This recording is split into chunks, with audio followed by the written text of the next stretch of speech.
얼마 전까지 원유 기업들의 분기 실적 발표가 이어졌었죠. 그 결과를 통해서 이번 유가 급락이 원유 업계에 얼마나 큰 타격을 줬는지 적나라하게 들여다볼 수가 있었는데요. 오늘은 수요와 공급 그리고 원유 관련 주식들의 현실을 더 자세히 살펴보도록 하겠습니다. 네, 먼저 수요에 대한 부분부터 짚고 넘어가 볼까요? 최근에 브렌트유는 유가의 반등으로 가까스로 배럴당 30달러에 넘어서는 것에 성공을 했고요.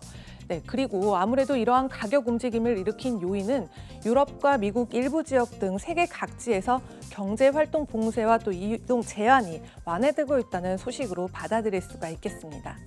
지난주 금요일 브렌트유는 약 5% 가까이 오른 30.88달러에 마감을 했는데요. 트레이더들은 이러한 일련의 조치가 경제와 원유에 대한 수요 회복으로 이어질 것이라고 생각을 하고 있지만요. 이를 뒷받침하는 정확한 데이터는 아직 확인되지 않은 상태입니다. 지난주 미국에서는 가솔린의 재고가 감소를 하면서 가솔린 수요가 또 증가했을지도 모른다는 가능성이 제시됐는데요. 정유시설 가동률은 70%까지 상승을 했었지만요. 하지만 이것은 두 종류의 데이터에 불과할 뿐입니다. 네, 세계적으로 시각을 넓혀서 봤을 때 정유시설들의 생산량은 30% 감소를 했는데요. 미국에서 전주 대비 생산량이 소폭 증가했다고 해서 그리 큰 영향을 기대할 수는 없다는 뜻으로 해석을 할 수가 있겠고, 또 원유 재고가 여전히 상승 중이라면 더더욱 그렇게 볼 수 있을 것입니다. 다음은 공급 부분입니다. 유가를 상승시킨 또 다른 요인으로는 공급 압박이 있겠는데요. 로이터에 따르면 러시아의 산유량은 5월에 첫 5일 사이 평균 1일 875만 배럴까지 빠졌다고 합니다.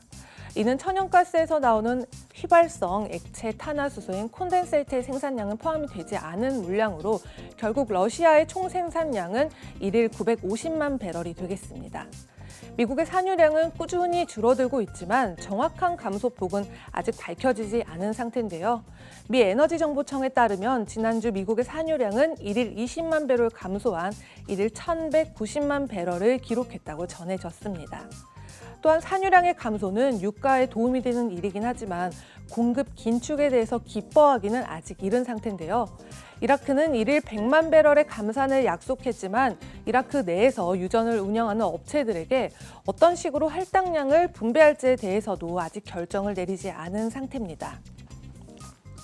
네, 그리고 주당 46달러에 마감한 엑슨모빌이나 또 66달러에 마감된 루크오일 등 이렇게 이라크 내에서 가장 큰 유전의 자리를 잡은 기업들의 실제로 생산량이 줄어들고 있지는 않은 모습인데요.